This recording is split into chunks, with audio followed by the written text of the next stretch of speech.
ఉన్న బంగారాన్ని విడిపించి ఆ రోజు ఆన్లైన్ రేటుకే మేము కొంటాం. Sharma gold company. లీటర్ పాల ధర 1100 రూపాయలు, గ్యాస్ ధర 2657 రూపాయలు. ఇవి ఉదాహరణకు మాత్రమే.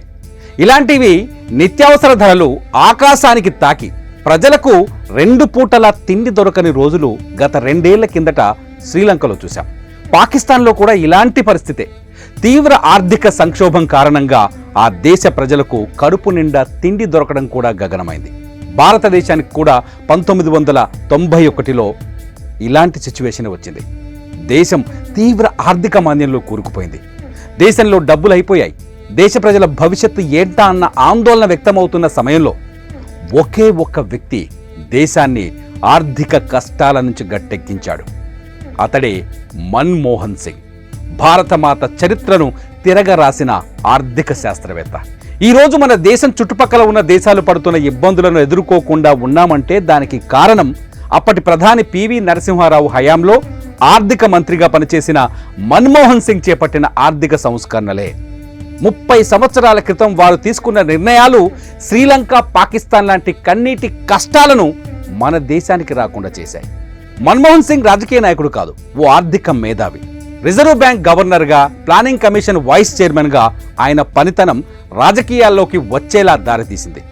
1991లో సాధారణ ఎన్నికల తర్వాత కాంగ్రెస్ ఆధ్వర్యంలో ఏర్పడిన మైనార్టీ ప్రభుత్వం పివి నరసింహారావును ప్రధానిగా, మన్మోహన్ సింగ్ను ఆర్థిక మంత్రిగా నియమించింది. అప్పటికి భారత ఆర్థిక వ్యవస్థ తీవ్రమైన సంక్షోభంలో ఉంది. విదేశీ దిగుమతుల కోసం భారత్ దగ్గర ఉన్న మారక ద్రవ్యం కేవలం $1 బిలియన్ పరిమితమైంది. అప్పుడున్న పరిస్థితుల్లో 2 వారాలకు మించి ఆ డబ్బు సరిపోదు. ఈ సంక్షోభం ఎదుర్కోవడం, తిరిగి దేశం ఆర్థిక వ్యవస్థను గాడిలో పెట్టడం పెను సవాల్. ఆ సవాల్నే స్వీకరించింది, విజయం సాధించింది నరసింహారావు మన్మోహన్ సింగ్ జోడీ. 100 రోజుల వ్యవధిలోనే ఆర్థిక వ్యవస్థను గాడిలో పెట్టేందుకు కీలక నిర్ణయాలు తీసుకున్నారు. ఆర్థిక మంత్రిగా బాధ్యతలు స్వీకరించిన వెంటనే మన్మోహన్ సింగ్ రూపాయి మారకం విలువను జూలై 1న 9.5% తగ్గించారు. తర్వాత 2 రోజులకే మరో 12% తగ్గించారు. దీనివల్ల ఎన్ఆర్ఐల పెట్టుబడులు తిరిగి దేశంలోకి వచ్చాయి. విదేశీ మారక ద్రవ్యం లోటు తాత్కాలికంగా తగ్గింది. మారక ద్రవ్య కొరతను తీర్చేందుకు రిజర్వ్ బ్యాంకు వద్ద ఉన్న బంగారాన్ని బ్యాంక్ ఆఫ్ ఇంగ్లాండ్కు తాకట్టు పెట్టి $600 మిలియన్ అప్పుగా తెచ్చారు. వ్యాపారాలకు అవసరమైన నియంత్రణలను తొలగించారు.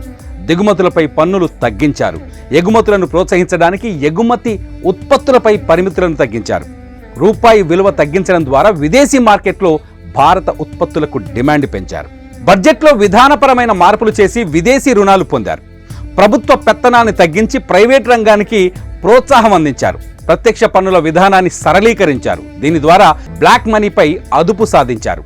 ప్రైవేట్ బ్యాంకులకు అనుమతి ఇచ్చి కీలక రంగాల్లో విదేశీ పెట్టుబడులకు 51% వరకు అవకాశం కల్పించారు. దీనివల్ల ప్రైవేటు రంగం పుంజుకుంది. యువతకు ఉపాధి అవకాశాలు విస్తరించాయి. ఫలితంగా భారత ఆర్థిక వృద్ధి రేటు 3% ఉండగా సంస్కరణల తర్వాత ఇది 6 నుంచి 7% చేరుకుంది.